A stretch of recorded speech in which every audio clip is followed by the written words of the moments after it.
Kemudian saya, oh iya, saya belum presensi dulu ya.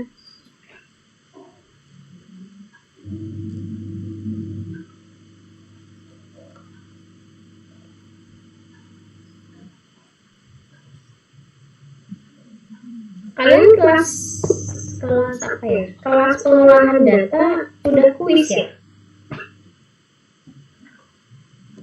Belum, Bu, diundur.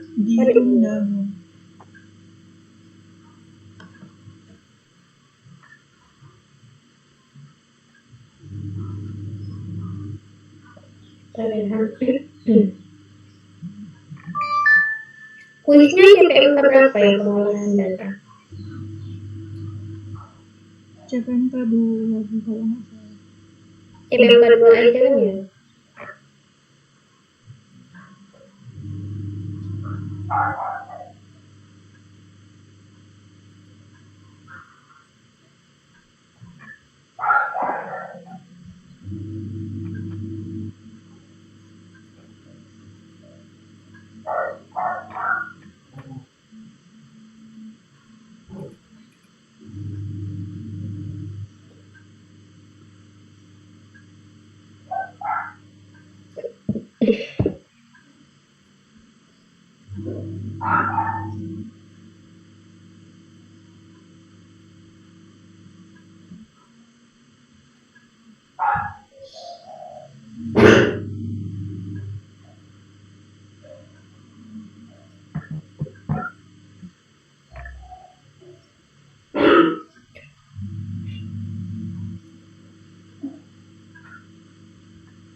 Kayaknya saya buatkan presensinya sekalian untuk yang sama yang asinkronus ya, jadi biar nggak loncat karena kan sesuai sama harinya. Kemarin kita taruh tanggal 3,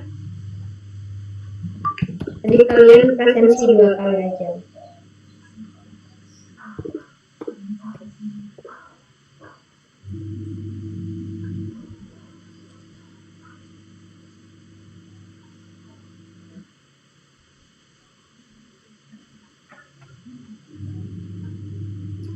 Kalau yang tanggal 3 Maret ini apa namanya, saya aja yang presensikan semuanya ya, saya anggap masuk semua. Kalian cukup presensi yang hari ini aja.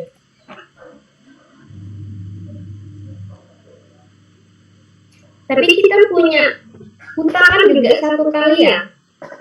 Tolong yang hutang 1 kali itu dicari waktunya ya minggu depan. Ya, Bu, baik, Bu. Saya itu biasanya hari Selasa,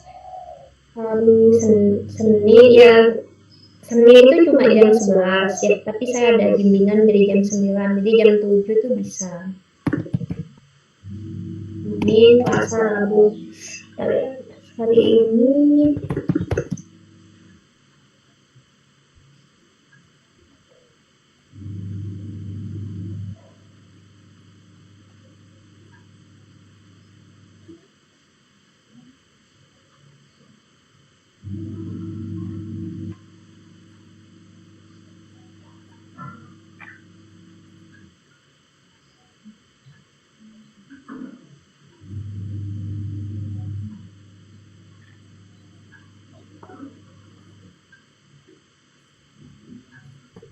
kode presensinya.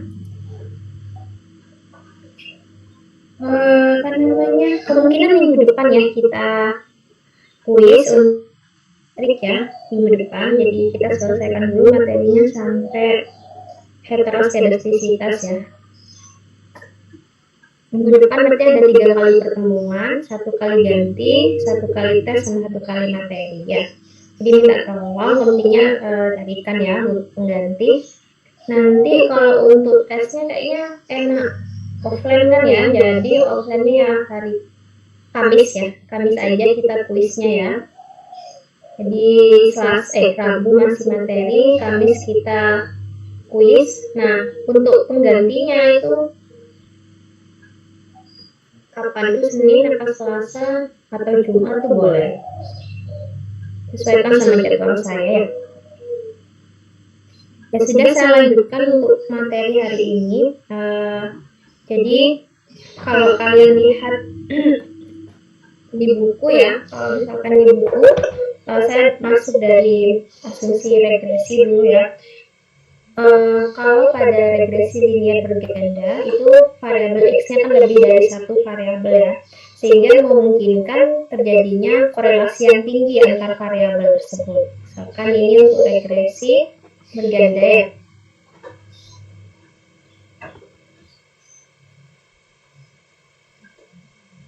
Nah, di sini ada terdapat lebih dari satu variabel prediktor. Kalau lebih dari satu variabel prediktor di sini, ini biasanya ada resiko kalau misalkan antar variabel prediktor ini memiliki korelasi yang cukup kuat, sehingga menyebabkan nantinya terjadi multikolinearitas.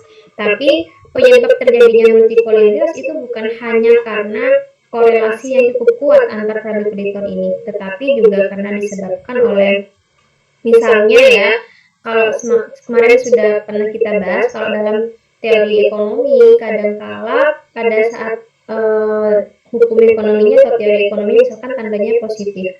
Setelah kita mengumpulkan data, kita melakukan estimasi parameter, ternyata tandanya jadi negatif kayak gitu. Berbeda dengan tanda yang seharusnya. Nah, itu juga bisa penyebab adanya multikolinearitas juga. Ya. Jadi penyebab multiko yang pertama karena ada korelasi yang cukup tinggi antar variabel prediktor ya.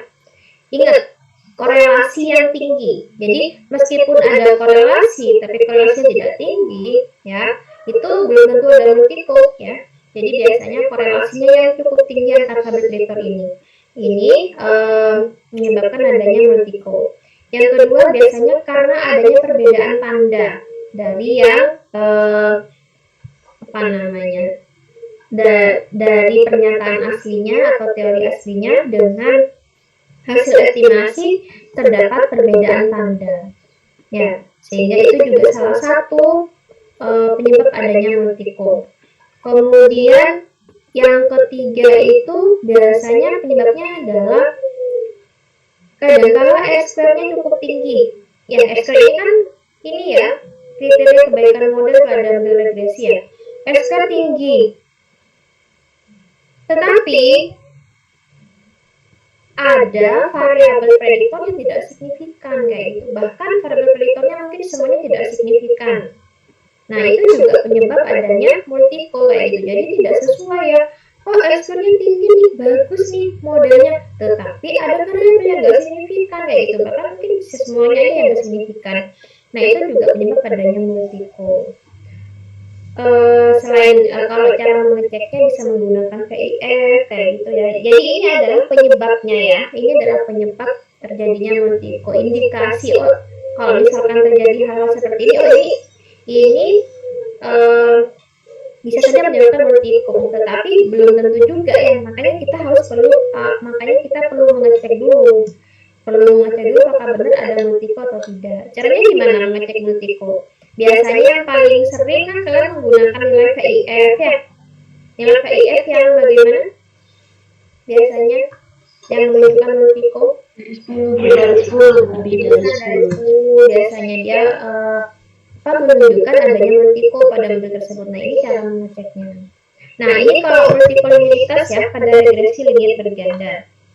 Nanti akan saya bahas lebih detail. Selanjutnya ini saya masuk dulu ke asumsi residual. Asumsi residual ada di buku ya pada model regresi. Nah, di sini metode kuadrat terkecil merupakan metode yang paling populer karena mudah untuk digunakan. Saya Recording in progress. Kemudahan tersebut merupakan akibat dari serangkaian asumsi yang harus dipenuhi agar hasil memenuhi estimasi yang baik. Jadi metode OLS atau kuadrat terkecil yang kita gunakan pada model regresi itu merupakan metode yang paling mudah digunakan kayak gitu. Sehingga merupakan metode yang paling mudah itu sebenarnya merupakan akibat dari adanya asumsi-asumsi residual yang harus dipenuhi pada model regresi. Nah, kemudian pada ini apa namanya suatu estimator yang baik ya, suatu estimator yang baik. Estimator itu kalau kalian punya parameter mu, kalian estimasi menggunakan apa? Menggunakan atau X bar kan biasanya yang notasinya ya. Jadi kan parameter atau ini karakteristik populasi. Biasanya kita untuk mengestimasi ini kita kan menggunakan sampel. Sampel kan nggak semua populasi ya yang kita ambil. Nah, dengan harapan sampel yang kita ambil itu bisa mendekati kondisi populasi yang sebenarnya. Kita menggunakan mu-topi atau X bar. Nah, suatu estimator yang baik, nantinya mu atau X bar yang baik, kalau untuk parameter mu ya. Jadi suatu estimator yang baik, yang misalkan saya tuliskan aja semuanya ya, ini atau X kuadrat biasanya ya. Proporsi misalkan di estimasi menggunakan. Nah, suatu estimator yang baik ini adalah estimator yang memiliki sifat blue sebenarnya. Kalau saya singkat namanya blue. Blue ini terdiri dari yang pertama B, ini adalah B ini adalah saya lupa jadi B-nya apa ya. L ini adalah linier. Kalau U ini adalah unbiased ya. Atau saya nggak perlu pakai ini dulu, saya coba cari dulu yang di ini, lupa singkatannya. Tapi kalau yang di buku itu ini pakai bahasa Indonesianya ya. Estimator yang baik itu adalah yang pertama itu tidak bias. Tidak bias itu tadi yang masuk ke U ya, unbiased. Pertama tidak bias. Saya lupa bahasa Inggrisnya. Kemudian efisien. Nah, yang tadi kan ada blue. U ini unbiased. Ini efisien ya. Efisien. Jadi variasinya itu minimum. Variasi dari para estimasi itu minimum. Sehingga dia efisien gitu. Kemudian konsisten. Konsisten, parameternya itu konsisten ya. Ini atau kalau ada yang tahu nggak ini B, kalau A ini linear, kalau B saya lupa ya, nanti saya coba lihat ya. Saya di waktu kuliah mesti dosen saya itu kalau menjelaskan tentang ekonometrik, parameter estimator yang baik adalah estimator yang memenuhi konsep blue di sini. B itu apa ya? L itu linear, U itu unbiased, N itu udah efisien ya. Jadi kalau saya itu udah ini ya. Nah, asumsi klasik yang perlu dipenuhi yang pertama di buku itu ada ya, dimana residualnya itu merupakan variabel acak ya atau random, merupakan variabel acak atau random. Jadi kalau residualnya itu merupakan variabel acak, maka konsekuensinya apa? Y-nya atau variabel responnya juga merupakan variabel acak atau random ya. Karena komponen beta 0 dan beta 1xi merupakan komponen sistematis, sehingga perilaku EI itu sama dengan YI. Ya, jadi kalau EI-nya adalah merupakan variabel acak atau variabel random, maka YI-nya juga merupakan variabel acak atau variabel random. Nah, ini adalah asumsi pada regresi. Asumsi klasik yang harus dipenuhi pada model regresi linear sederhana ya. Kemudian ada lagi ekspektasi. Tadi residual itu sama dengan 0 ya, sehingga karena kalau EI ini pasti berimplikasi dengan EI, maka EI-nya kita masukkan ya. Kalau pada regresi linear sederhana kan seperti ini. Nah, ekspektasi beta 0 kan jadi seperti ini ya. Karena ekspektasi EI kan sama dengan 0, sehingga yang ekspektasi beta 0 yang menjadi beta 0 plus beta 1xi. Ini yang kedua. Kemudian yang ketiga, variasi dari EI. Nah, variasi dari residualnya. varians dari residual itu adalah konstan atau identik. Nah, ini yang kalian biasanya IDN gitu ya. Varian dari residualnya itu adalah konstan atau identik untuk setiap titik pengamatannya. Jadi yang dimaksudkan biasanya kalian tahu itu kan ini ya, IIDN, identik, independen, berdistribusi normal. Yang identik itu siapa? Nah, yang identik itu adalah variansnya. Varians dari residualnya itu adalah konstan atau identik. Yang artinya varian EIXI, kemudian varian OEI. Varian EI. Varian ini sama ya. Nilainya itu sama.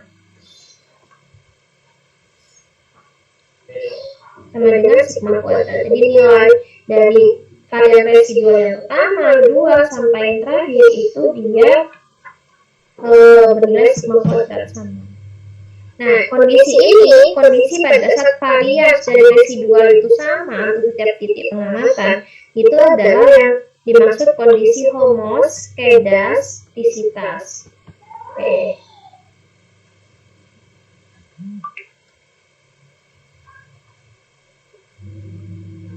Kebalikannya, pada saat kondisi varians dari residualnya tidak memenuhi atau tidak identik atau tidak konstan itu disebut dengan heteroskedastisitas. Nah, ini yang akan kita pelajari masing-masing nanti ya. Ini heteroskedastisitas. Kemudian sebagai konsekuensinya apa?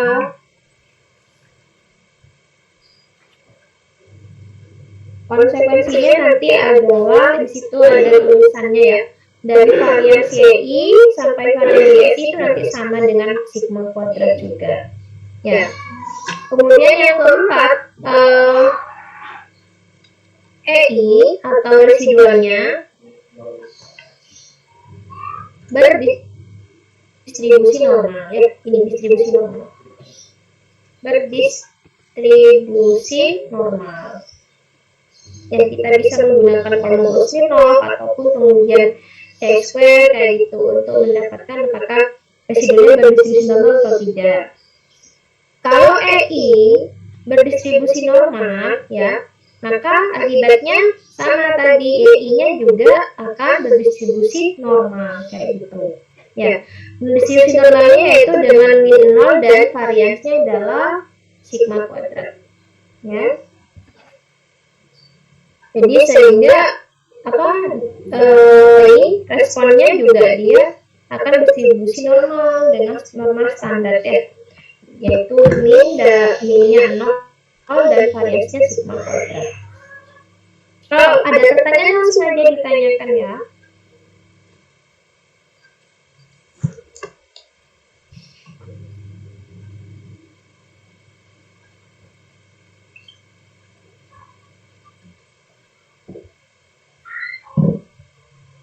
Kemudian yang kelima, nah yang kelima ini kan tadi identik ya, yang kedua independen. Nah yang kelima ini adalah yang antara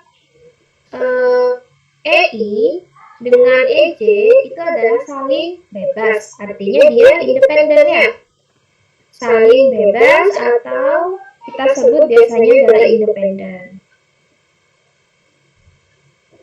Di mana I tidak sama dengan J ya.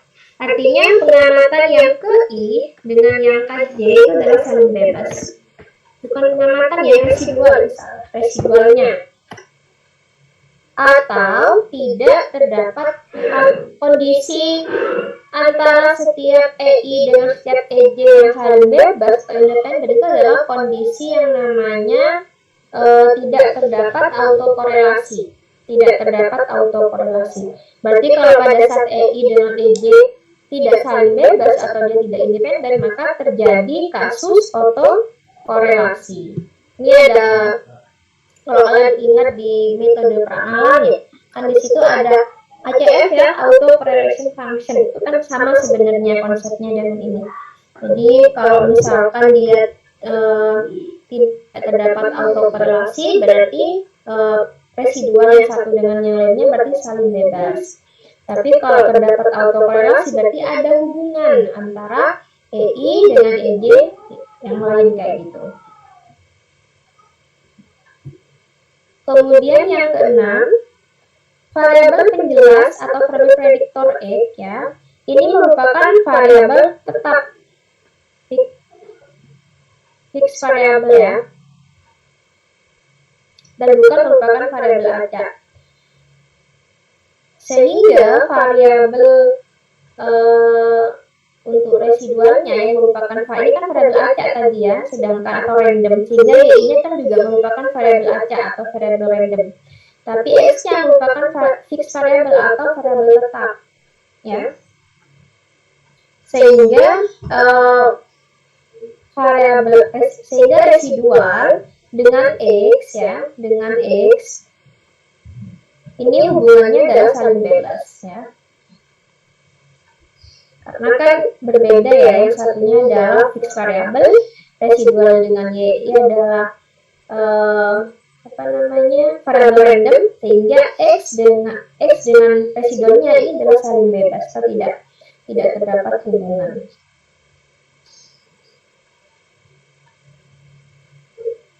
Kemudian selanjutnya pada regresi berganda ya. Nah tadi sempat disinggung di awal, kalau pada regresi berganda itu terdapat tambahan itu kan tadi ya dari 1 sampai 7, yang 7 tadi saya lupa. Yang 7 itu adalah variabel penjelas diukur tanpa salah. Variabel penjelas itu kan x-nya ya, x-nya itu kan adalah fix variabel, adalah variabel yang bisa kita kontrol kayak gitu. Ya, jadi itu adalah variabel yang bisa kita kontrol. Kemudian yang nomor 8 ini adalah tambahan untuk yang regresi berganda. Ya, kalau 1 sampai 7 ya itu juga berlaku pada regresi berganda ya, dan juga regresi linear. Tapi kalau untuk nomor 8 ini adalah hanya berlaku untuk regresi berganda. Jadi kalau pada regresi berganda, karena variabel x-nya lebih dari satu variabel, maka nanti syarat yang harus dipenuhi adalah tidak terjadi kasus multico. Kalau ada kasus multico, sebaiknya kita atasi ya. Tidak terjadi kasus multikolinearitas. Nah, di buku itu terdapat penjelasan di mana ada penguraiannya. Di sini ada beta 1 sehingga sigma x ini x itu dinotasikan menjadi wi.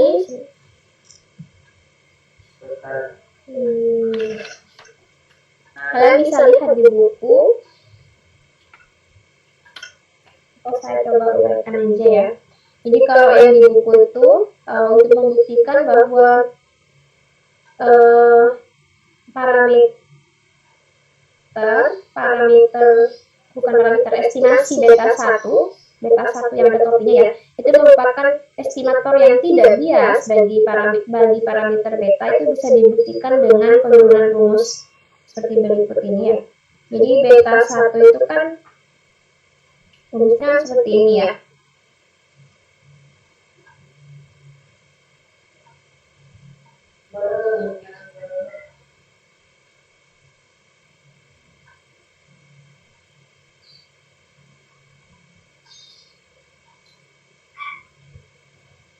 Nah, ini adalah penelitian beta 1.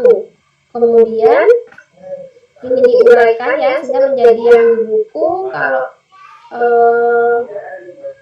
kita lebih ini kan xi min x bar yi, ini diuraikan, dikalikan ke masing-masing ya. Tulisannya kok besar-besar.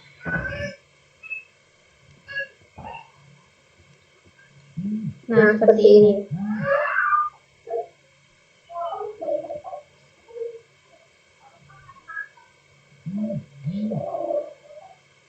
Nah, ini Nah, ini menjadi 0 ya. Kenapa kok jadi 0? Ini XI kalikan Y bar min X bar kalikan Y bar. Ya. Salah. XI kalikan Y bar min X bar kalikan Y bar ini menjadi 0. Mungkin ada yang tahu kenapa. Itu ada penjelasannya ya. Kemudian di sini berarti kalau ini 0, maka ini kan menjadi XI min X bar YI dibagi dengan sigma XI min X bar kuadrat kayak gitu. Ya. Nah, di sini untuk yang XI min X bar yang bagian sini ini dinotasikan menjadi WI kayak gitu. Sehingga kalau kita XI min X bar per sigma XI min X bar kuadrat ini dinotasikan menjadi WI. Jadi kalau kita sederhanakan menjadi sigma WI YI kayak gitu. Ya.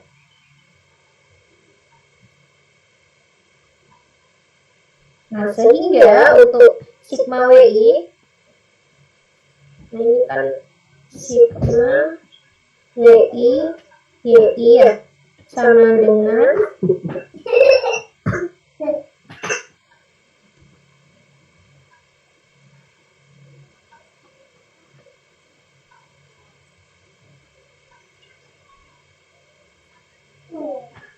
nah, sehingga kalau kita sorry ini WI ya.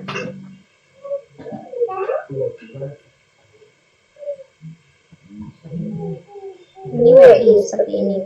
Nah, berarti kalau kita mencari sigma WI, bagaimana? Nah, sigma WI-nya berarti kan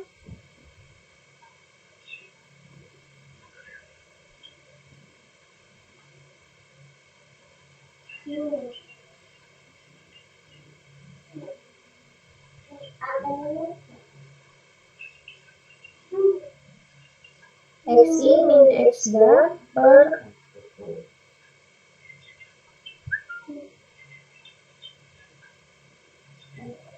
XI min X bar kuadrat. Nah, ya seperti ini. XI min X bar dibagi dengan XI min X bar kuadrat ini maka sama dengan 0 kayak gitu ya.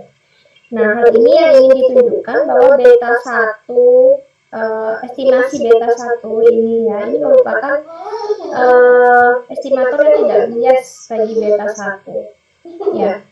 Kali ini buat beta 1 ini kan buat estimasi beta 1 ya, kalau ini ada kopinya, ini berarti parameternya estimasinya. Nah, beta 1 ini merupakan estimator yang tidak bias bagi beta 1 jika ekspektasi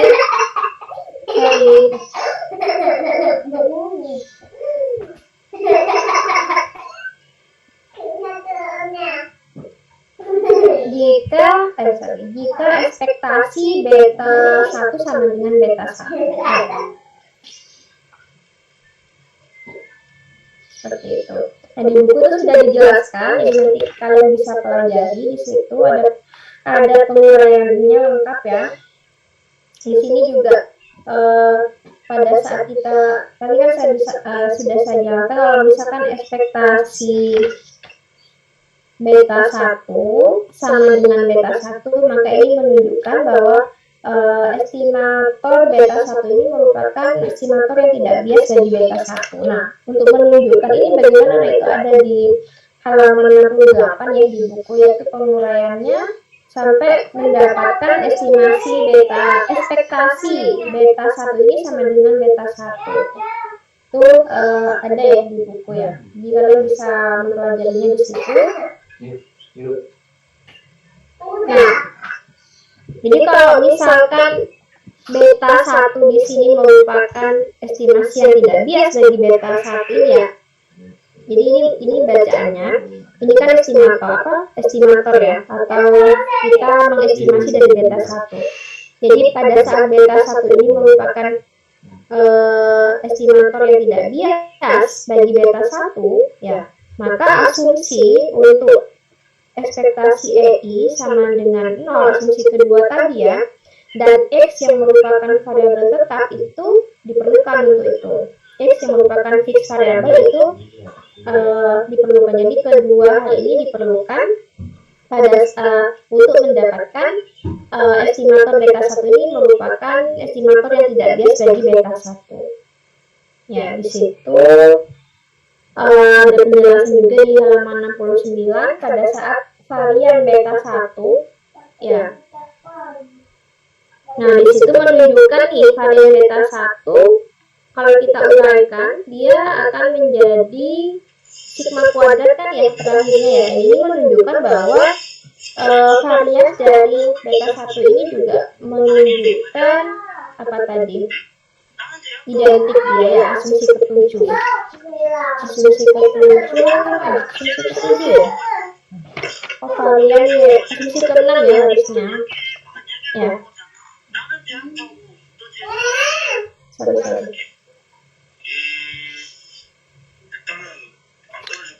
Asumsi ketujuh ya. Asumsi ketiga, oh ya benar. Asumsi ketiga untuk yang identik dan asumsi ketujuh ya untuk yang kovariannya I-nya sama dengan 0. Ya, jadi makanya kalau misalkan suatu estimator dia merupakan estimator yang tidak suatu estimasi dia merupakan estimator yang tidak bias bagi beta 1, maka dia akan memenuhi semua asumsi yang diperlukan kayak gitu, memenuhi syarat yang diperlukan. Seperti misalkan tadi ekspektasi betanya sama dengan apa? Ekspektasi betanya sama dengan beta 1, kemudian juga ekspektasi residualnya sama dengan 0 kayak gitu ya, dan X yang merupakan variabel dan yang lainnya itu dipenuhi semuanya. Sedangkan untuk asumsi bahwa residual maupun Y berdistribusi normal itu juga perlu dilakukan hipotesis ya. Kita bisa menggunakan banyak cara untuk menguji apakah berdistribusi normal atau tidak. Bisa menggunakan pemotor, Shapiro dan sebagainya. Nah, kemudian di sini ada penjelasan nih.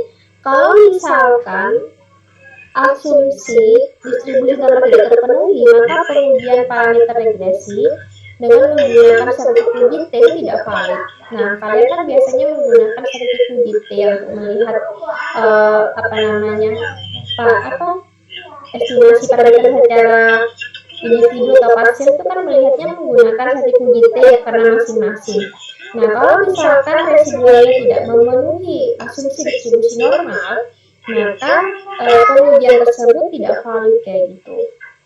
Oleh karena itu, apabila distribusinya tidak normal, maka metode regresi yang lain yang digunakan dalam regresi linear kayak gitu ya. Misalkan nih Y-nya itu berdistribusi binomial ya. Sebaiknya menggunakan regresi logistik. Kalau misalkan Y-nya berdistribusi Poisson ya, berarti kita menggunakan regresi Poisson dengan menggunakan regresi linear. Jadi Y pada regresi linear sederhana ini harus berdistribusi normal ya. Nah, di sini juga ada penjelasan kalau Y-nya berdistribusi gamma ya kita menggunakan regresi gamma dan lain sebagainya. Kemudian di sini ada penjelasan juga apa sih sebenarnya tujuan penggunaan model regresi. Nah, kalian sudah tahu pastinya ya. Yang pertama kan ingin mengetahui ini ya pengaruh dari variabel X terhadap variabel Y. Seberapa besar pengaruhnya? Nah, kayak gitu. Nah, yang kedua untuk prediksi Y pada suatu kondisi X tertentu. Nah, itu sebenarnya fungsi dari regresi ya. Di sini ada penjelasan untuk tujuan yang meramalkan atau memprediksi itu yang diperlukan hanyalah X. Jadi bisa tuliskan aja. Kalau tujuan regresi itu kan sebenarnya ada dua ya. Yang pertama untuk kalau di buku ini untuk prediksi atau peramalan yang pertama. Yang kedua ini untuk melihat besarnya pengaruh ya variabel X terhadap variabel Y. Jadi kalau kalian hanya mau lihat prediksi, jadi mau meramalkan saja misalkan ya, mau memprediksi, nah itu yang diperlukan kriterianya hanyalah S-square aja yang tinggi. Karena kan hanya mau meramalkan. Ya, jadi kita hanya butuh kriteria S-square yang cukup tinggi. Semakin S-square tinggi maka semakin bagus model untuk meramalkan kayak gitu. Namun kalau untuk tujuan yang kedua, ya R-square tinggi itu tidak cukup. Ya, karena ini juga harus melihat asumsi residualnya juga, ya. Jadi kalau kalian lihat di dulu waktu belajar ini mungkin ya metode peramalan, kita kan juga ada regresi time series. Nah, di regresi time series itu biasanya kita kan menggunakan variabel dummy, dan di situ tujuan utamanya kan untuk memprediksi atau untuk meramalkan, sehingga yang kita butuhkan adalah R-square yang cukup tinggi kayak gitu. Tidak perlu kita melakukan asumsi-asumsi, tapi tidak ada salahnya kita juga melakukan asumsi residual agar semakin baik model yang kita peroleh kayak gitu. Namun kalau misalkan tidak terpenuhi asumsi residualnya ya nggak apa-apa, nggak masalah, karena tujuan utamanya adalah untuk meramalkan. Tapi beda ya dengan yang tujuan nomor 2 ini ya. Kalau yang nomor 2 ini yang kan mau tahu nih apakah X-nya berpengaruh terhadap Y, dan seberapa besar pengaruhnya. Nah, kalau yang kedua ini tujuannya ini nggak cukup cuma R-square. Jadi nggak cukup hanya modelnya baik kayak gitu, tapi dia juga harus memenuhi semua asumsi residual. Dan kalau misalkan asumsi residualnya tidak terpenuhi, nah harus diatasi kayak gitu. Berbeda dengan pada saat kita melakukan prediksi, ya. Jadi itu tujuan dari regresi ya. Ada dua. Jadi kalau kalian misalkan melihat nih teman kalian di peramalan menggunakan regresi juga, regresi time series namanya, tetapi kok asumsinya tidak terlalu ini ya, maksudnya tidak terpenuhi, ya udah dibiarkan. Nah, itu karena dia memang tujuan utamanya adalah untuk memprediksi. Bahkan kalau saya misalkan ya, saya biasanya menyuruh ke mahasiswa, coba kalian gunakan aja semua variabelnya ya, nggak usah dilihat yang mana yang signifikan, gunakan aja semua variabel, karena tujuan kamu itu bukan mau melihat seberapa besar pengaruh atau yang mana yang berpengaruh, tapi mau melihat berapa besar berapa besar ketepatan keramalannya kayak gitu. Jadi dicoba misalnya untuk yang menggunakan semua variabel, bagaimana besar ketepatan keramalannya. Kalau hanya menggunakan variabel yang signifikan saja, bagaimana ketepatan keramalannya, seperti itu biasanya. Jadi kalian harus bisa membedakan ya pada saat regresi itu tujuannya dengan prediksi atau untuk melihat besarnya pengaruh. Nah, itu untuk asumsi atau syarat-syarat residual pada regresi linier ya, baik berganda ataupun sederhana. Nah, kalau misalkan ada pertanyaan silakan sebelum saya lanjut ke selanjutnya. Ada pertanyaan?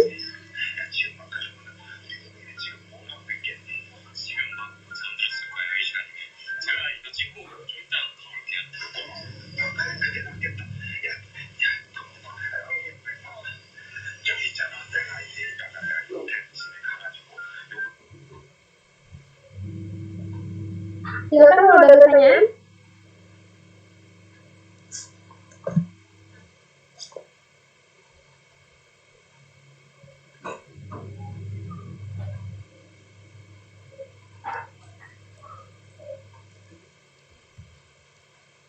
Belum ada. Ada pertanyaan nggak?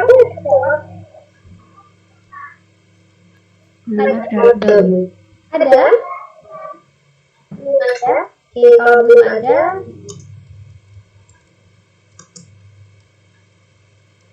saya lanjutkan ke multikolinearitas ya.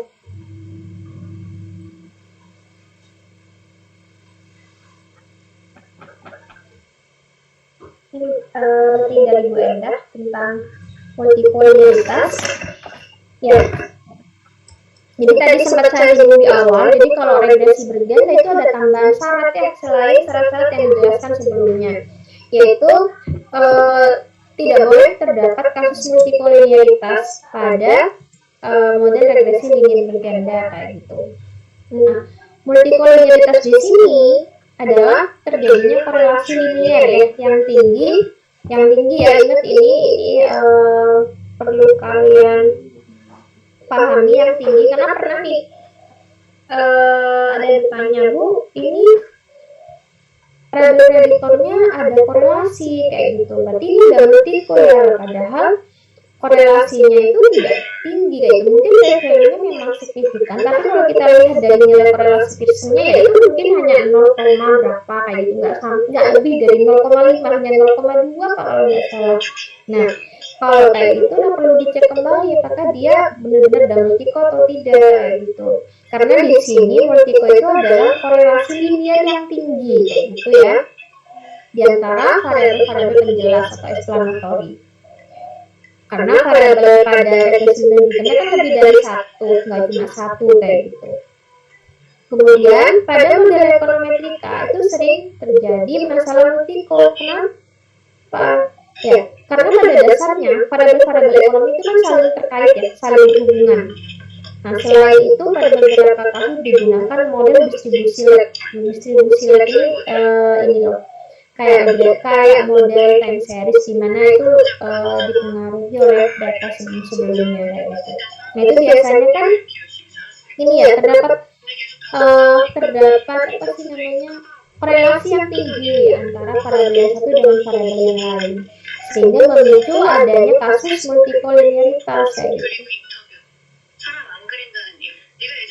Kemudian untuk fungsi produksi. Nah, fungsi produksi di sini yaitu suatu fungsi yang menggambarkan hubungan teknis antara input dengan output dari suatu proses produksi. Nah, secara umum output Y itu merupakan fungsi dari modal atau fungsi dari X1 yang modal ya. Modal ini dinotasikan dengan S1, tenaga kerja itu X2, yang pada umumnya antara penggunaan tenaga kerja terus saling terkait ya.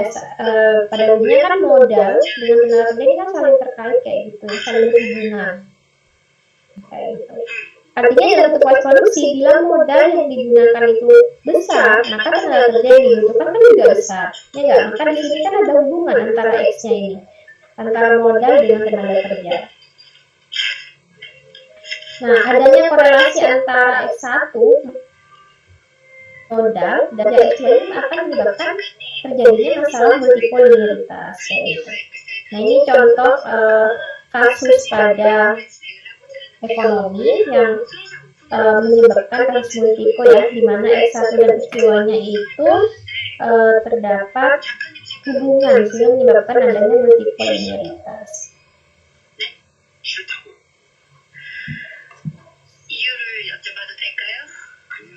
Kalau kalian lihat di sini juga ada di buku ya, ada gambar seperti ini. Nah, ini tuh kalau bentuknya seperti ini kan X, ini kan Y-nya ya. Ini Y hanya ada hubungan dengan X1 ya. Ini Y juga ada hubungan dengan S2. Nah, sehingga ini kan tidak, ini S2, S3 ya tulisannya. Ini Y dengan ya. Ini kan artinya dia tidak terdapat multiple ya. Dia hanya ada hubungan dengan variabel Y. Ya, kalau hubungan dengan variabel Y memang dibutuhkan ya. Karena kan kita mau melihat pengaruh X terhadap Y.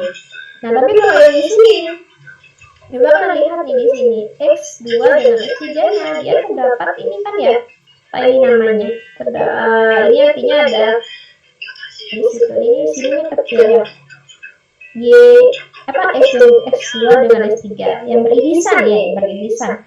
Kemudian terhadap Y juga ada pengaruhnya terhadap Y. Nah, ini multikolinialitasnya ini rendah. Tapi kalau yang nomor 3 di sini ini agak sedang. Nah, yang keempat ini agak sudah tinggi. Nah, ini sangat tinggi. Ya, bisa dikatakan ya korelasi ya adalah hubungan kayak gitu ya antara variabel prediktornya itu.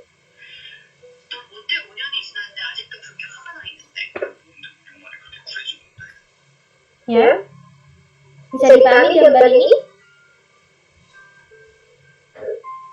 Bisa, Bu. Ya, di buku ada ya. Kemudian konsekuensi. Kenapa sih kok multikolinialitas ini perlu atau mungkin jangan sampai terjadi deh pada model regresi itu kenapa sebenarnya? Nah, karena kalau misalkan terjadi kasus multiple, apalagi terjadi multiple yang sempurna di antara variabel X, maka nanti X transpose X itu merupakan matriks singular. Ya, matriks singular masih ingat nggak di apa namanya metrik dan vektor ya? Apa mata kuliahnya namanya ya? Matrik dan ruang vektor ya? Benar nggak? Mata kuliah yang vektor dan matrik kan saya lupa. Mata kuliahnya apa namanya?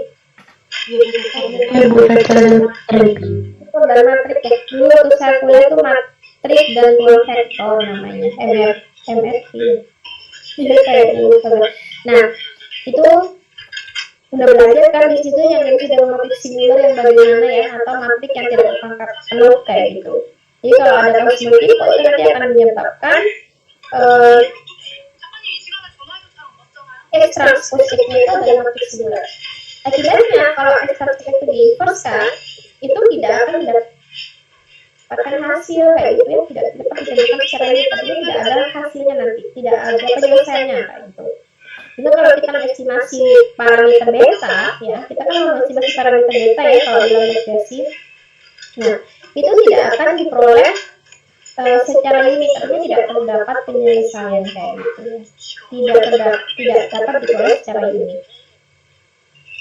Jika terjadi multipolitas tak sempurna, ya kalau ini yang sempurna ya artinya multipolnya sangat tinggi. Kalau ini tidak sempurna tapi terdapat multipol, maka matrik varians dan covarians dari parameternya akan membesar. Ya, sehingga apa? Sehingga uji T tidak akan akurat. Sehingga uji T ini kan digunakan untuk pengambilan keputusan ya, apakah variabel ini signifikan atau tidak. Nah, kalau misalkan uji T-nya tidak akurat, harusnya misalkan tolakan 0, ternyata jadi gagal tolakan 0, kan berarti tidak akurat. Nah, itu adalah penyebab adanya multipol. Artinya, multikolinialitas ini akan menyebabkan keputusan yang salah pada estimasi parameter. Harusnya nih, misalkan dia berpengaruh terhadap respon variabel X-nya. Ternyata hasilnya tidak berpengaruh terhadap respon. Nah, itu adalah penyebab adanya kasus multikolinialitas, ya. Karena uji T-nya tidak akurat, gitu. Nah, ini adalah buktinya. Dan di sini apa namanya X1 dan X2 ini adalah datanya misalkan ya. Ini saya yang saya skip soalnya ini X1 sama X2 ini apakah data, apakah nilai relasi, saya belum konfirmasi ke Bu Endah kayak gitu ya. Nah, tapi kalau kita lihat di sini ya untuk model regresi, nah di sini ada untuk regresi bilik ganda ya, jadi terdapat X sebanyak K. Nah, kemudian di sini kalau dia terdapat perfect linear relation, artinya ada korelasi yang cukup sempurna di antara variabel X-nya, nah dia akan membentuk seperti ini nanti. Lambda 1, lambda 2, lambda ini adalah nilai korelasinya, ya, hubungan nilai korelasinya. Nah, kalau misalkan ini eksak atau tadi yang korelasi tidak sempurna terjadi di antara variabel independen, maka dia akan seperti ini. Pada lamanya, tapi di sini ada nilai VI-nya, gitu. Nah, kalau kita estimasi nih, ini misalkan ada modelnya seperti ini, kita estimasi beta 2, beta 3, dan beta 1-nya dapetin di sini.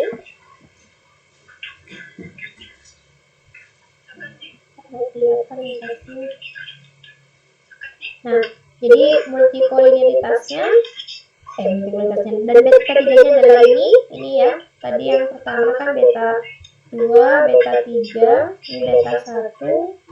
Nah, kemudian konsekuensinya apa? Konsekuensinya adalah X1 dan X2 itu konstan.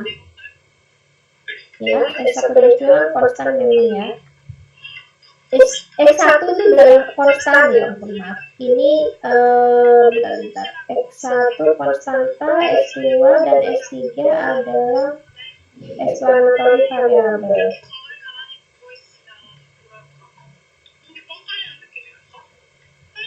Ini kayaknya ini ya, kurang benar ya. Jadi ini harusnya beta 1 itu kan adalah yang konstanta. Ini apa namanya, ini interceptnya kan ya. Ini variabel yang digunakan adalah S1 dan S2. Nah, S2 dan S3 adalah variabel X-nya kan di sini variabel penjelas. Kemudian selanjutnya asumsi bahwa S2 dan S3 adalah perfect correlated. Ya. Jadi terdapat korelasi yang cukup sempurna antara S2 dengan S3. Nah, ini harusnya S2 ya. Ini S2 dengan S3. Biar sama dengan ini. Ya, sehingga di sini kalau kita tuliskan beta 2 dan di sini ada korelasi di sini ya, nilai korelasinya. Ya, korelasinya. Beta 3 juga di sini terdapat korelasi. Nah, ini kedua bukti ini menunjukkan bahwa dua variabel adalah benar-benar berkorelasi satu sama lain kayak gitu.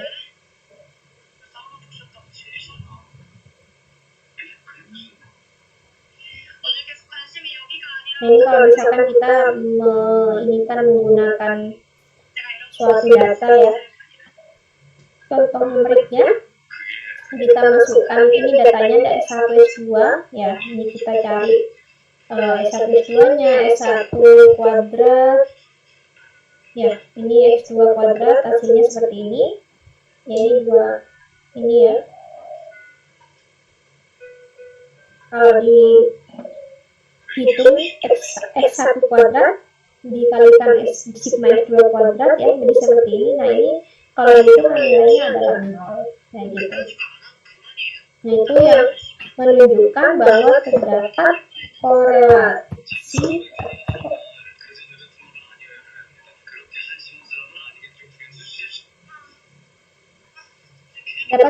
yang cukup sempurna antara dua variabel tersebut. Kalau dalam notasi matrik tentunya seperti ini.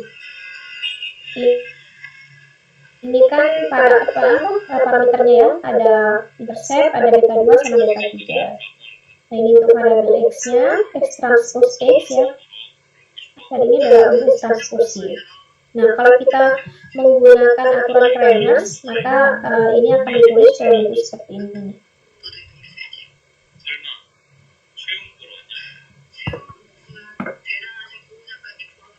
Jadi penguraiannya kalian bisa dipelajari nanti untuk penguraiannya, sehingga nanti kalau diinginkan lagi dalam dimasukkan nilai-nilainya tadi, kemudian kita hitung, akan diperoleh juga bahwa X transpose X itu akan menjadi sama dengan 0 gitu. Ya. Ya, saya tidak terlalu fokus sama ininya ya, sama penurunan rumus ini. Nanti kalian bisa pelajari sendiri untuk penurunan rumus ini ya.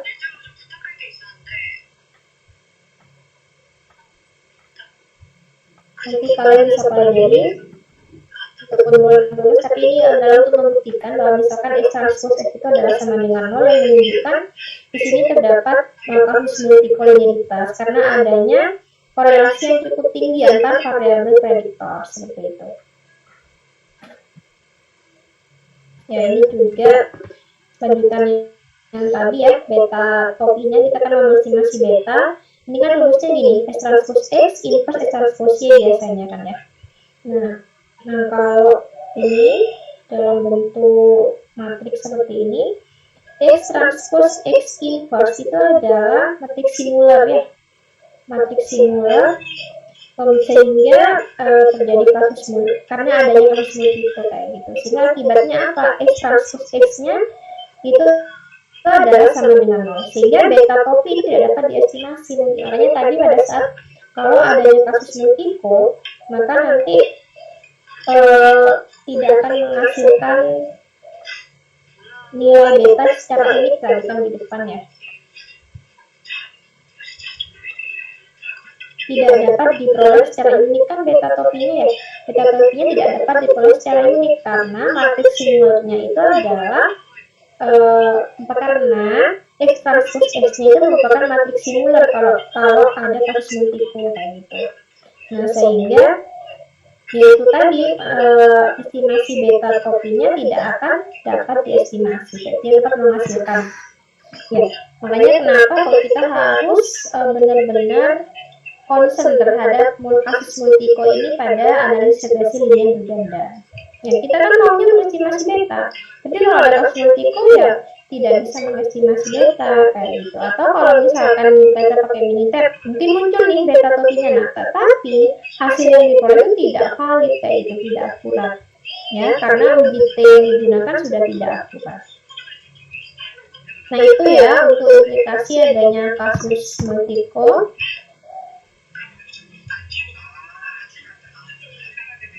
Nah ini penjelasannya. Extraordinary inverse ya. Ini itu ada serta determinan extraordinary. Misalkan ini ada suatu matrik. Bila extraordinary itu singular, maka determinannya itu sama dengan 0. Ya, kalau singular itu maka sama dengan 0. Tetapi bila terjadi multikolinialitas yang mendekati sempurna, maka ini mendekati 0 kayak gitu, sehingga akibatnya varian beta topi atau beta topi itu kan X transpose S inverse ya, dengan kuadrat ini itu akan membesar atau overestimate kayak gitu. Kovariannya yang nilai varian kovariannya itu akan membesar sehingga nantinya akan overestimate.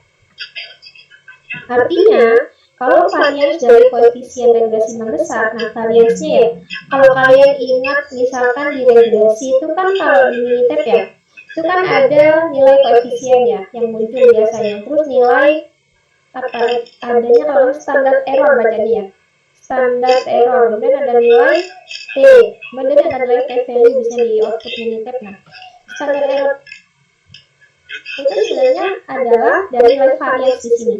Kalau standar error besar atau variansnya membesar, ini ya, artinya varian dari koefisien regresi membesar sehingga standar error. Ya, yang saya bilang tadi kalau di minitab kan ada standar error tulisannya ya. Nah, itu akan membesar juga. Ya. Dengan kata lain, jika terjadi kasus multiko yang mendekati sempurna, maka hasil estimasi dengan menggunakan metode OLS itu tetap tak bias, tetapi dia tidak efisien atau variansnya tidak minimum. Ya, jadi kalian tadi suatu estimator yang baik itu kan ada efisien ya, tidak bias, kemudian konsisten dan efisien ya. Yang dimaksud dengan efisien itu adalah variansnya minimum. Ya, varians dari parameternya itu adalah minimum. Tapi kalau misalkan terjadi kasus multikolinialitas, variasinya itu akan membesar, ya, sehingga menyebabkan standar error itu juga membesar. Akibatnya ini ya tidak efisien atau tidak minimum kayak gitu. Akibatnya apa? Dampak dari membesarnya varians adalah, nah ini contohnya ya, pada pengujian parameternya itu nanti juga sama, dia tidak menjadi valid. Nah ini ya dengan regresi dengan uji T, berarti untuk masing-masing parameternya diuji parsial ya. Nah, kalau misalkan kan T hitung itu kan mendapatkannya dari koefisien parameternya dibagi dengan standar error dari parameternya ya. Nah ini hasilnya akan mengecil kalau di sini membesar. Ya ini kan membesar standar errornya. Kalau di sini membesar standar errornya, maka T hitungnya itu akan mengecil kayak gitu. Sehingga cenderung untuk tidak menolak harmol, atau artinya cenderung parameter atau variabel X itu tidak akan signifikan kayak gitu. Ya, saya ulangi kembali. Jadi kalau terjadi kasus multiko linearitas itu akan menyebabkan varians, ya, varians dari parameter itu akan membesar ya. Kalau varian dari parameter membesar, akibatnya apa? Akibatnya standar error. Nanti kan standar error ya. Biasanya kita ini standar errornya di sini. Kalau di minitab itu kan ada standar error di situ. Nah, standar error ini juga akan membesar.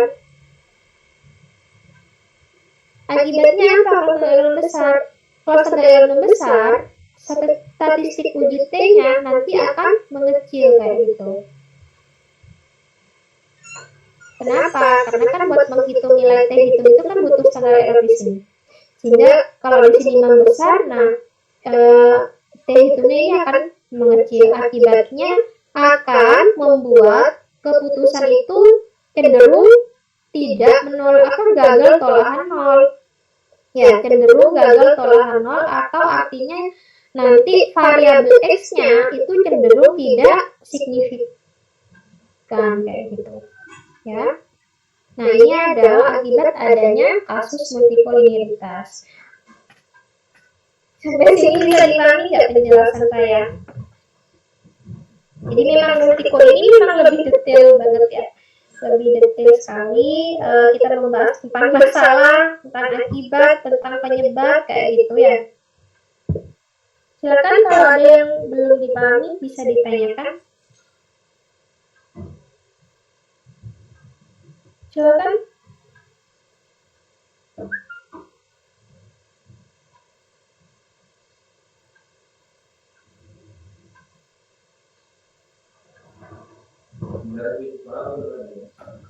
Ya.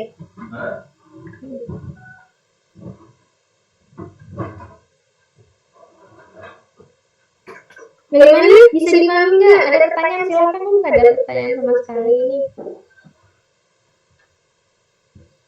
Bisa dipahami nggak penjelasan saya di sini? Jadi kalian belajar lebih dalam tentang regresi kayak gitu ya. Mungkin dulunya regresi ya udah dapat beta, dapat parameter beta, dapat signifikan atau enggak sudah selesai. Nah, padahal kalau kita belajar lebih dalam tentang regresi itu kapan nih kenapa nih kok parameternya nggak signifikan? Nah, itu kalau ditelusuri lebih dalam ya itu tadi ya penyebabnya ya. Banyak hal kayak gitu. Bagaimana, ada pertanyaan nggak?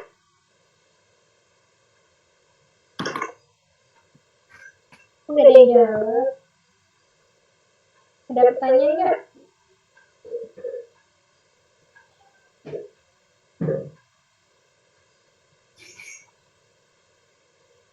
Ada pertanyaan nggak? Belum ya? Berarti paham ini berarti penjelasan dari saya ya. Kemudian selain varians yang membesar tadi menyebabkan statik T-nya mengecil dan sehingga cenderung untuk tidak menolahan 0, maka yang kedua juga penyebab varians membesar, dampak dari varians membesar itu adalah selang kepercayaan ya atau dugaan selang untuk parameter regresi itu cenderung melebar. Nah, jadi di sini selang kepercayaan atau confidence intervalnya yaitu semakin membesar atau semakin melebar kayak gitu. Ya. Jadi di sini confidence interval ini akan melebar jika standar error ya dari parameter tersebut juga besar. Dengan melebarnya selang kepercayaan, maka hasil dugaan yang diperoleh menjadi tidak dapat dipercaya. Nah, ini saya dulu waktu tesis saya kan mengambil time series dan juga ekonometrik ya topiknya ya. Saya membuktikan sendiri bahwa pada saat variansnya membesar, dia keputusan untuk tolahan 0 itu maksudnya banyak variabel yang tidak signifikan kayak gitu akibat adanya variansnya membesar.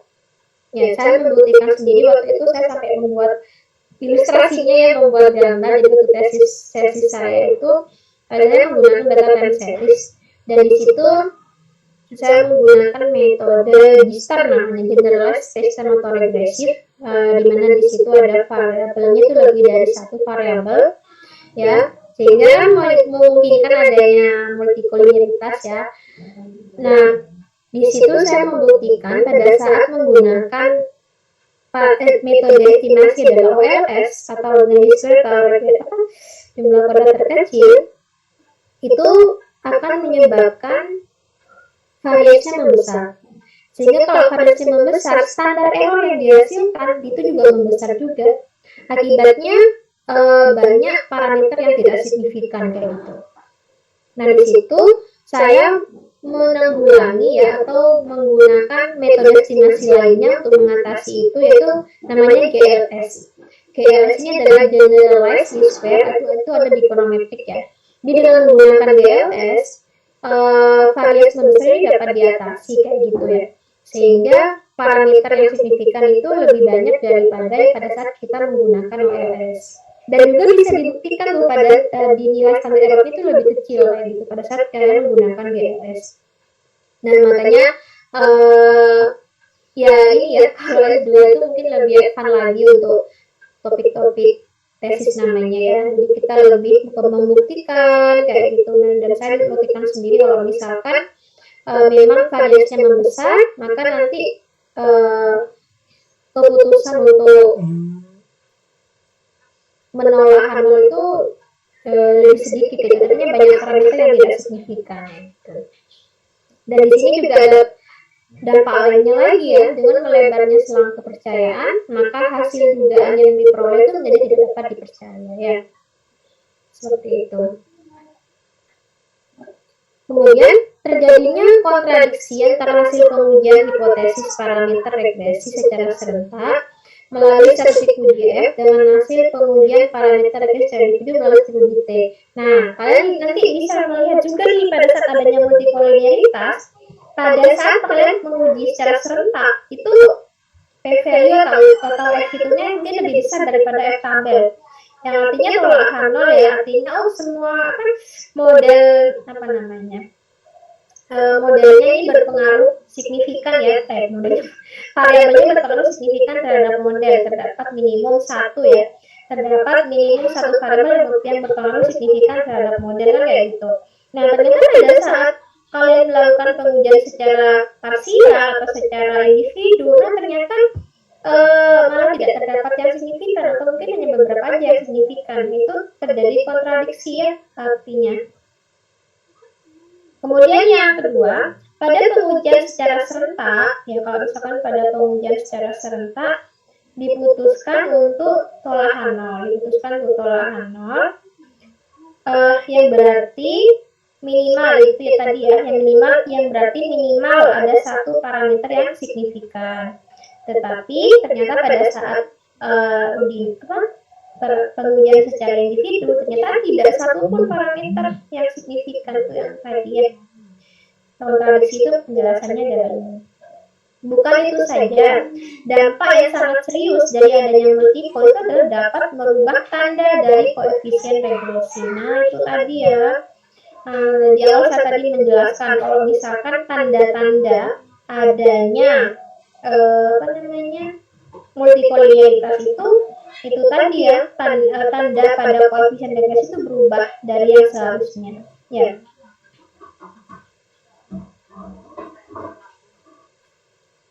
Dari sini silakan kalau ada pertanyaan. Sini semuanya sehat semua ya, ada yang sakit nggak? Recording stopped. Kemarin saya kuliah sama kelas sebelah, kelas A ya, pengolahan data, kan kelas A pengolahan data dengan saya. Itu mereka ternyata banyak yang sudah alumni positif COVID. Hampir semuanya ya tanya. Ya nggak hampir semua sih, ada beberapa itu kemarin yang ngaku. Kalau kalian di sini gimana? Sehat-sehat semua sekarang atau bagaimana? Alhamdulillah sehat Bu. Alhamdulillah sehat. Ya pokoknya saya untuk memaksa kalian untuk offline ya. Jadi kalau misalkan kalian sakit, udah nggak enak badan nih dikit aja, maksudnya udah ngerasa nggak enak, udah usah kampus ya. Karena memang sedikit gejalanya cuma dikit aja ya ternyata positif kayak gitu ya. Jadi udah usah ke kampus kalau misalkan memang lagi nggak enak badan, silakan di rumah aja gitu. Jadi kemarin saya lihat itu ada Amda kan kemarin orang tuanya itu kan WA ke semua dosen ya, disakit katanya. Terus aku sudah masuk, sudah ya bulan. Terus ternyata apa? Ternyata positif katanya. Teman-temannya dia udah negatif belum masuk. Ternyata udah positif, udah negatif kok ya. Jadi tetap jaga kesehatan ya. Mungkin memang gejalanya nggak sama kayak yang tahun lalu ya, sampai parah banget, tapi tetap ini ya, kalau bagi yang punya komorbid itu kan bisa berakibat fatal kayak gitu.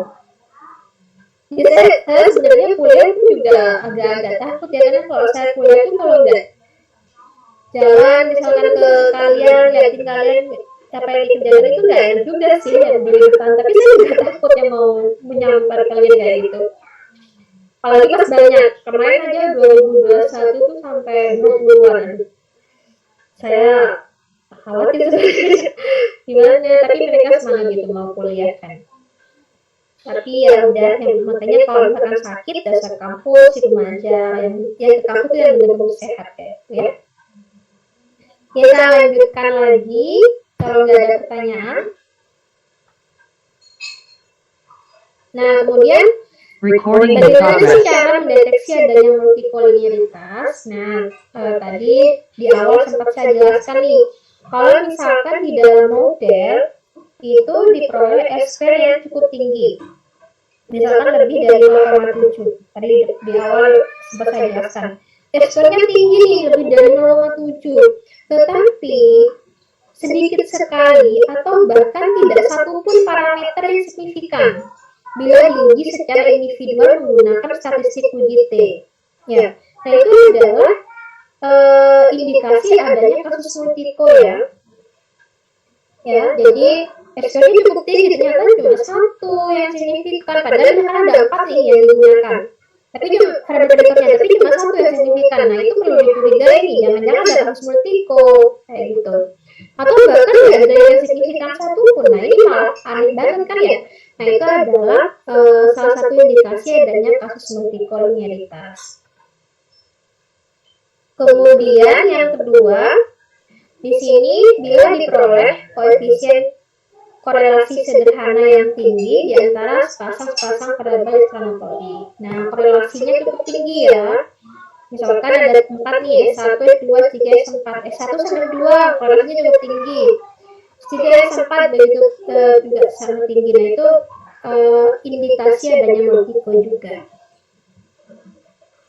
Kemudian yang ketiga, bila dalam model diperoleh koefisien regresi dengan tanda yang berbeda dengan koefisien korelasi antara Y dengan XY. Misal, korelasi antara Y dengan XY bertanda positif, tetapi koefisien regresi untuk koefisien regresi yang berhubungan dengan XY bertanda negatif atau sebaliknya. Nah, misalkan ya, korelasi, kalian lihat nilai korelasi. Nilai korelasi antara X dengan variabel X1 misalkan, dengan variabel Y, misalkan nilai korelasinya tandanya positif. Ternyata pada saat kalian melakukan pemodelan regresi, diperoleh tanda X1 dengan Y itu adalah negatif. Nah, harusnya positif juga ya mengikuti hubungannya, mengikuti nilai korelasinya. Tapi kok malah negatif? Nah, ini adalah indikasi adanya multiko juga. Ya, indikasi adanya multiko. Jadi berubah nih, harusnya pada korelasinya kan positif, harusnya ya di model ini juga positif, itu bukan negatif, tetapi di sini malah negatif, berarti ini juga adanya indikasi multiko.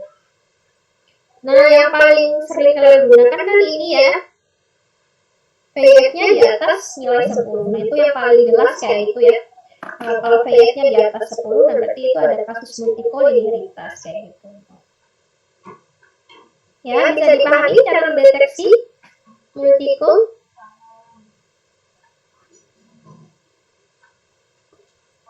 Bisa?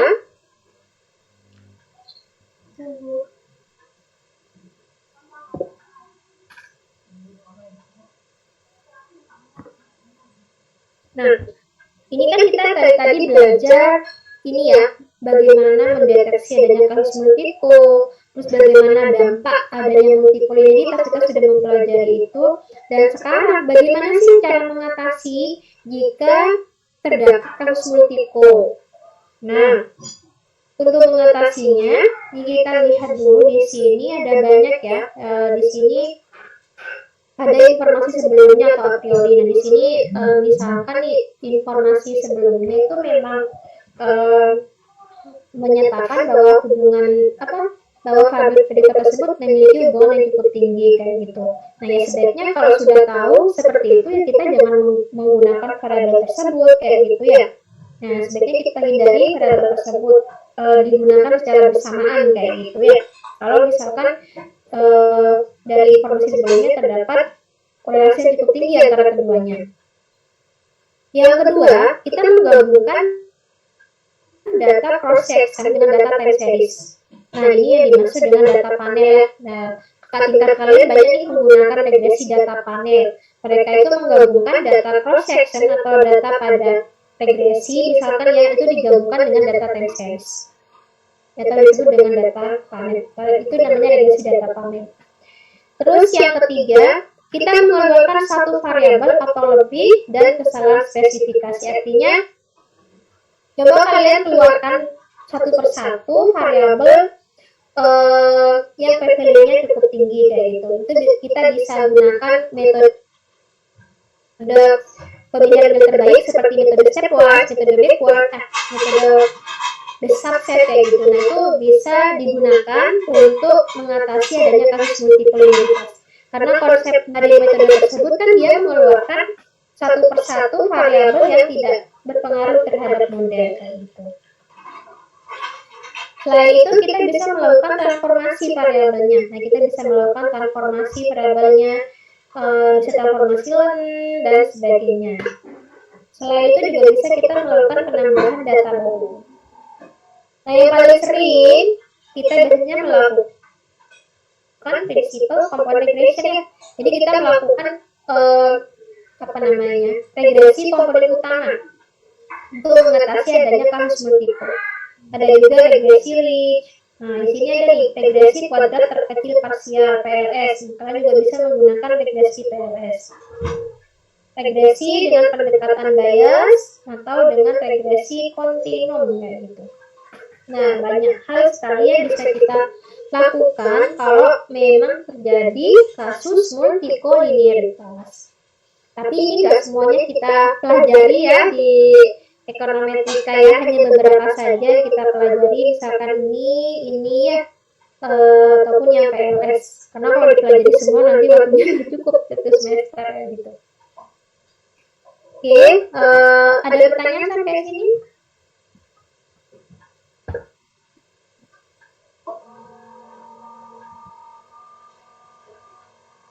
Kalau nggak ada nih nanti dicoba ya kalian. Di sini ada persamaan regresi, di sini ada S2, ada S3 ya. Nah, kemudian ada datanya di sini. Ini variabel Y-nya, ini S2 dan S3. Nah, coba kalian lakukan estimasi parameter. Boleh nih kalian menggunakan ini. Apakah Anda bisa mendapatkan estimasi parameternya? Jika tidak, persamaan linear, apakah yang sesuai data tersebut? Coba kalian nanti lakukan menggunakan software, yang satunya coba lakukan secara manual. Nah, jangan lupa cek dulu korelasi antara variabel ini ya, korelasinya bagaimana, korelasi antara variabelnya dengan X, variabel X sesama variabel X, dilihat nilai korelasinya bagaimana. Coba kalian cek apakah ada kasus multiple atau tidak kayak gitu. Kalau ada kasus multiple, apakah dia bisa dilakukan estimasi? Kalau tidak, nah sebaiknya menggunakan kalau tidak persamaannya ini kan persamaannya seperti ini plus sama plus yang dari awal. Nah, kalau yang benar bagaimana nih persamaannya harus biar bisa diestimasi seperti itu ya. Kalau dari awal ini kan positif berarti ya. Berarti ini hubungannya ini dengan X2 dia positif, ini 3 dengan ini dia positif. Tapi coba kalian buktikan dengan menggunakan data ini apakah benar seperti itu. Nanti dicoba di rumah ya, coba besok kalian kita bahas kayak gitu. Untuk besok offline ya jam 9 di kampus, saya mau daftar dulu berarti Pak Sandy. Kalau melihat kelasnya di 02 ya kita besok ya.